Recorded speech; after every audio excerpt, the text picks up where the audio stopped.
বিচিত্রপুর ওড়িশা। এই শুরু হয়ে গেল আমাদের বিচিত্রপুর ট্রিপ। দুর্দান্ত দুর্দান্ত, ওয়েদারটা এত ভালো, জাস্ট কথায় ভাষায় কিচ্ছু প্রকাশ করে এটা এত ভালো লাগছে। যাও বাও, ও ফাটাফাটি। বিচিত্রপুর আসলেই কিন্তু বোট থেকে নেমে এরকম সুন্দর দোলনা দেখতে পাবেন। এখানে কিন্তু আপনারা বাচ্চা নিয়ে আসলে চড়তে পারবেন, আপনারাও চড়তে পারবেন। তার পিছনে এরকম সুন্দর ম্যানগ্রোভের বিউটি। বোট চলে এসছে, এখন আমরা আস্তে আস্তে এগিয়ে চলেছি বোটের দিকে।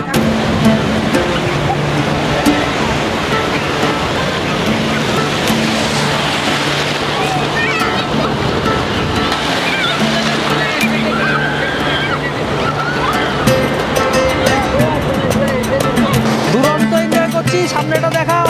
এই চলে গেল চলে গেল চলে গেল চলে গেল চলে গেল। ওরে বাপ রে বাপ, ও একটু নামতেই এত ঢেউ, ভেতরে গেলে কি না হবে।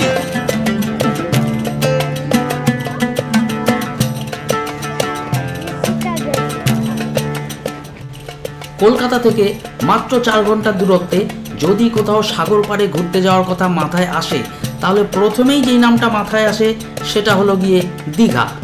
আমাদের সবার পছন্দের দীঘা।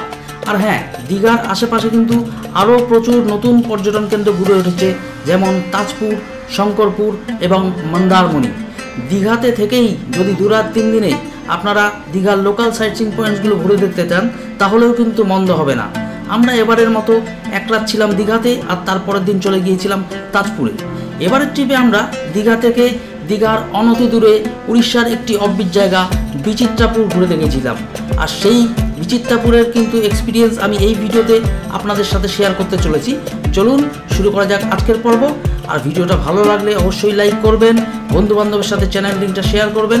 আর হ্যাঁ, অবশ্যই আমার এই ট্রাভেল চ্যানেলটাকে পারলে সাবস্ক্রাইব করে নেবেন, তাতে কিন্তু সামনের দিনে আরও অনেক ভালো ভালো ভিডিও আমি আপনাদের সামনে নিয়ে আসতে পারবো। চলুন শুরু করা যাক আজকের পর্ব। নমস্কার বন্ধুরা, আজ 7ই সেপ্টেম্বর 2024। এই মুহূর্তে আমরা বেরিয়ে পড়েছি যাদবপুরে আমাদের বাড়ি থেকে দীঘার উদ্দেশ্যে। দীঘা সম্পর্কে নতুন করে কিচ্ছু বলবার নেই, আপনারা সবাই জানেন দীঘা। আমরা প্রতি বাড়ি থেকেই কিন্তু বছরে মোটামুটি 1বার বা 2বার অনেকেই দীঘা ভ্রমণ করতে আসি, কারণ এটা একদম আমাদের কলকাতা থেকে কাছে পড়ে এবং সহজলভ্য, মানে কম পয়সায় দীঘা ভ্রমণ কিন্তু হয়ে যায়। আর তার সাথে আমরা এবার ঘুরে নেব দীঘার পরের দিন তাজপুরে একটি সুন্দর গ্রাম্য রিসর্টে, যার নাম লেক ভিউ রিসর্ট। পরপর 2টো এপিসোডে আমি এগুলো দেখাবো। তো চলুন, আজকের মতো কিন্তু কোলাঘাট আমরা পৌঁছে গিয়েছি। কোলাঘাটে ব্রেকফাস্ট কমপ্লিট করেছি। এখন আমরা দাঁড়িয়ে আছি নন্দকুমারের যে চৌমাথা ক্রসিং, তার ঠিক আগে। এখানে কিন্তু একটা ছায়া দেখে দাঁড় করালাম গাড়িটা। খুব গরম হয়ে গিয়েছিল কোলাঘাটে, প্রচণ্ড কিন্তু আজকে রোদটা একটু দেখাও। প্রচণ্ড নীল আকাশ, একদম পরিষ্কার আকাশ, প্রচণ্ড রোদ। তবে একটু পরে যখন আমরা একটু দীঘার দিকে, গ্রামের দিকে রাস্তায় ঢুকবো, তখন আশা করছি ওখানে কাশফুল পাবো। এই সময় কিন্তু পুজোর আগেই কাশফুল ফোটে, আর তখন কিন্তু ব্যাপারটা দারুণ লাগবে। চলুন যাওয়া যাক। দীঘা তো এসে পড়েছেন। দীঘাতে আসার পরেই প্রথম কিন্তু মাথায় স্ট্রাইক করে কখন সমুদ্রে যাব। তো আমরা এসেই কিন্তু 2টো হোটেল ঘুরলাম। 2টো হোটেলের মধ্যে শনিবারের বাজারে, আমি ঠিক বলছি একদম শনিবারের বাজারে, এরকম একটা বড় স্পেশিয়াস রুম কিন্তু আমরা মাত্র 1100 টাকায় এসি রুম বুক করে নিয়েছি, যার সাথে আছে একটা বড় রুম, যেখানে কিন্তু আপনারা এক্সট্রা একটা ম্যাট্রেস নিলে 4 জনও আরামসে থেকে যেতে পারবেন। আমরাও কিন্তু ঠিক তাই আছি। আমরা বেডে কিন্তু 3 জন শোবো, আর নিচে আমাদের সাথে আরেকজন এসছেন হরিদা, উনি শোবেন। তো উনি একটা এক্সট্রা ম্যাট্রেস কিন্তু 200 টাকার বিনিময়ে নিয়ে নিয়েছেন। তো 1100 + 200, 1300 টাকার বিনিময়ে আমরা কিন্তু 4 জন এখানে থাকছি। রুমটা একবার দেখাচ্ছি আপনাদের। এই হচ্ছে আমাদের রুম। এটা কিন্তু একটা এসি রুম দেখতে পাচ্ছেন। ওখানে একটা 1.2 টনের এসি লাগানো আছে। এই রুমে কিন্তু টিভিও আছে। আমরা একটু আগেই নিউজ দেখছিলাম। আরে হ্যাঁ, বুঝেছি, রুম দেখে কিন্তু আপনারা সময় নষ্ট করতে নারাজ। তো চলুন, রুম রিভিউ শেষ করলাম। বাইরে কিন্তু একটা ব্যালকনিও আছে, সেটা দেখাচ্ছি না। চলুন এবার ডিরেক্ট একদম দীঘার সি বিচ যাব। এই মুহূর্তে আমরা পড়ন্ত বিকেল, এখন 4:30 বাজে। এই মুহূর্তে আমরা আছি নিউ দীঘার সমুদ্র সৈকতে। বিশাল বড় বড় ঢেউ আসছে, আমরা সবাই মিলে কিন্তু নেমে পড়েছি। আর এখান থেকে যারা কিন্তু স্পিড বোটে চড়তে চাইছেন, পার হেড 150 টাকা করে লাগছে। বেশ অ্যাডভেঞ্চারাস হবে। ওরে বাবারে, বেশ অ্যাডভেঞ্চারাস হবে। আপনারা কিন্তু 150 টাকা করে চড়ে নিতে পারেন। আমাদের হাতে কিন্তু সময় কম। এই মুহূর্তে আমাদের ক্যামেরা নিয়ে এখানে আসতে হয়েছে। ক্যামেরাগুলো আমি আবার গাড়িতে রেখে আসবো। দুরন্ত এনজয় করছি, সামনেটা দেখাও। এই চলে গেল। ওরে বাপরে বাপ, ও একটু নামতেই এত ঢেউ, ভেতরে গেলে কি না হবে।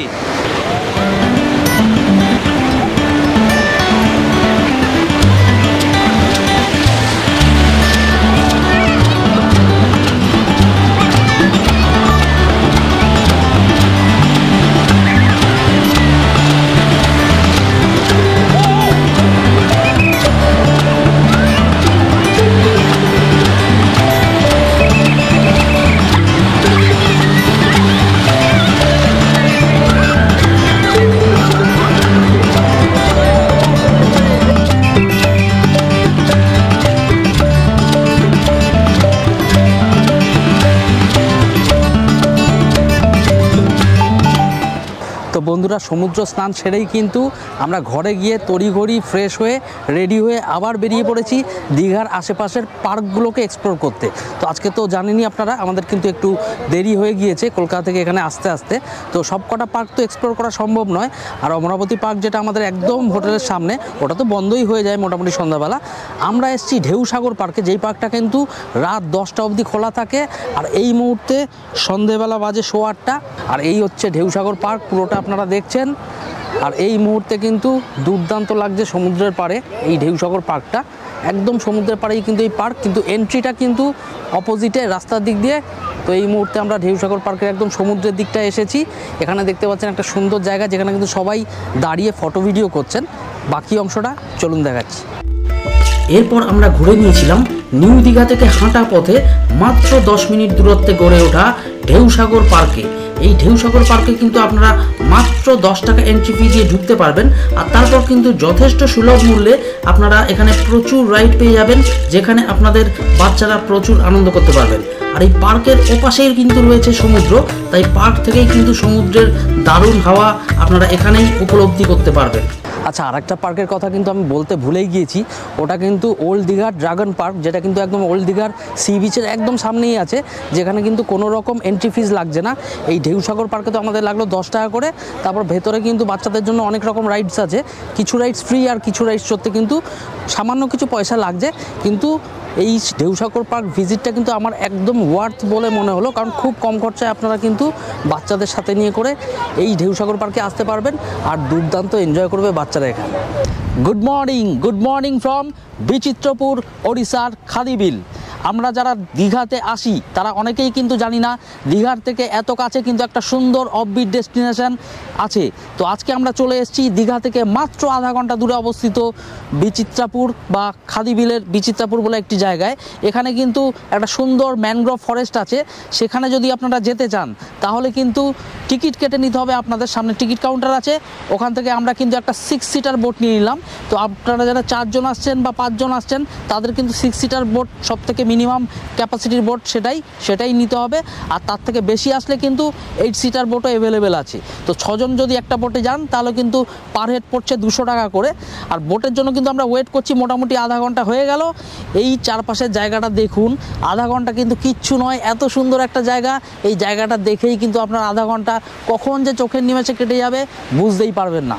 বিচিত্রপুর, ওড়িশা।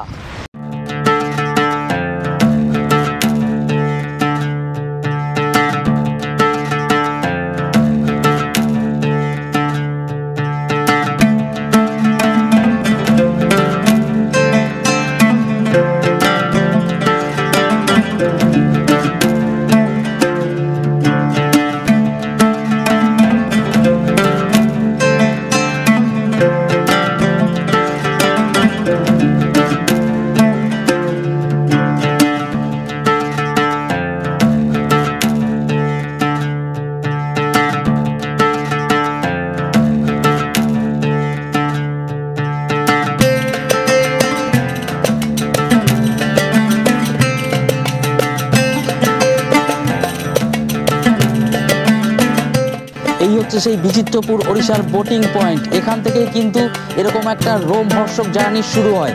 এই পিছনে দেখতে পাচ্ছেন একটা 8 সিটার বোট দাঁড়িয়ে আছে। আমরা কিন্তু 5 জন আছি, তার জন্য আমরা নিয়ে নিয়েছি একটা 6 সিটার বোট। একটু পরেই কিন্তু আমাদের বোট আসবে।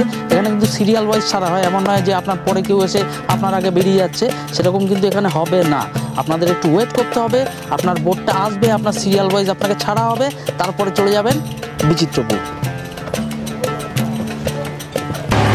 এই শুরু হয়ে গেল আমাদের বিচিত্রপুর ট্রিপ। এই দেখতে পাচ্ছেন স্পিড বোটে করে কিন্তু আমরা এগিয়ে চলেছি সামনের দিকে। 15 মিনিট মতো সময় লাগবে, আমরা পৌঁছে যাব বিচিত্রপুরে সেই ম্যানগ্রোভ দ্বীপে। চলুন যাওয়া যাক।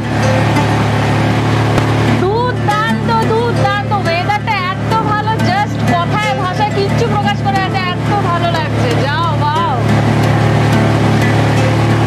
ও ফাটাফাটি মাম্মা, কি লাগছে দেখ।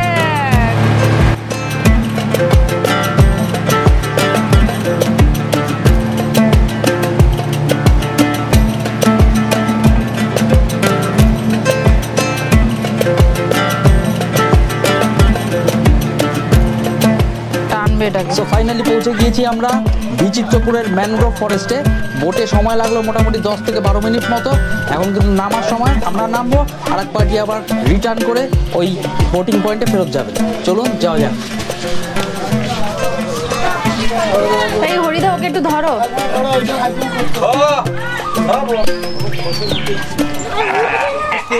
এই আস্তে আস্তে।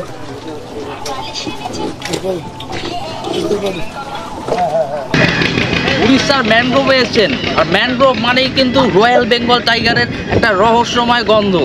এই উড়িষ্যার ম্যানগ্রোভেও কিন্তু আমরা টাইগার দেখতে পেয়েছি, একদম রয়্যাল বেঙ্গল টাইগার গাছের মগডালে উঠে বসে আছে। দেখাও, এই দেখুন রয়্যাল বেঙ্গল টাইগার। বলো কেমন লাগছে? কি দারুণ জায়গা, না আসলে বুঝতে পারবেন না। দুর্দান্ত জায়গা। এখানে কিন্তু পুরো ম্যানগ্রোভ চারপাশে, একদিকে নদী যেখান দিয়ে আমরা আসলাম, আর সামনে দেখুন ওপাশে পুরো সমুদ্রের ঢেউ খেলছে দেখা যাচ্ছে। এতক্ষণ কিন্তু জোয়ার ছিল, আস্তে আস্তে ফাটা হচ্ছে, তো আমরা কিন্তু পুরো বীজটা ঘুরে দেখতে পাচ্ছি না। জল এখন অনেক জায়গায় কিন্তু পকেটে পকেটে আছে। একটু পরে, আধা ঘন্টা পরে কিন্তু এই জলগুলো আশা করছি ক্লিয়ার হয়ে যাবে, তখন কিন্তু দ্বীপের ওপাশটাতেও যাওয়া যাবে। ওপাশেও কিছু আছে দেখতে পাচ্ছি আমি সাইনবোর্ড। তো আপাতত আমরা এখানেই আছি, কারণ মাঝখানে কিন্তু জল আছে, তো যেতে গেলে কিন্তু ভিজে যাবে পা। বিচিত্রপুর আসলেই কিন্তু বোট থেকে নেমে এরকম সুন্দর দোলনা দেখতে পাবেন। এখানে কিন্তু আপনারা বাচ্চা নিয়ে আসলে চড়তে পারবেন, আপনারাও চড়তে পারবেন।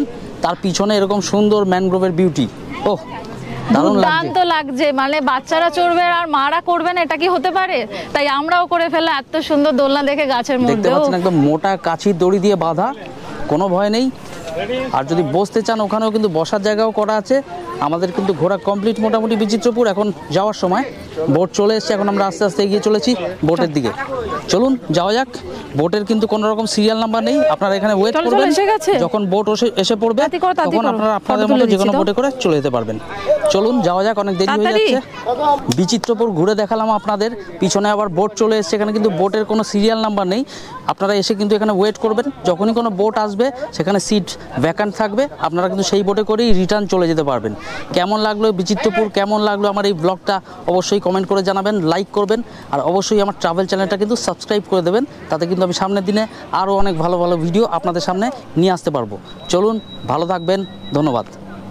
আচ্ছা, ভ্রমণ কিন্তু আমাদের নেশা এবং সময়ের সাথে কিছুটা পেশায় পরিণত হচ্ছে, কিন্তু এসবের বাইরেও কিন্তু আমরা একটা সামাজিক প্রাণী, আমরা মানুষ। আর কলকাতায় এখন যা চলছে, সারা রাজ্যে এবং ভারতে কিন্তু এই আন্দোলন আস্তে আস্তে ছড়িয়ে পড়ছে। তো সেই জন্য আমি কিন্তু বার্তা দিতে চাই, আমরা কিন্তু এই ভ্রমণের মাঝখানেও আমরা আমাদের মতো করে প্রতিবাদ করছি।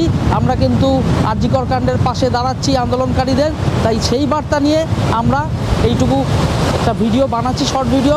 আপনারা কিন্তু সবাই এই আন্দোলনের পাশে থাকুন এবং যত তাড়াতাড়ি সম্ভব এই ঘটনার যেন বিচার পাওয়া যায় সেই আশা রাখছি। তাই সবাই আমরা একসাথে বলবো এখন, We want justice! We want justice! We want justice!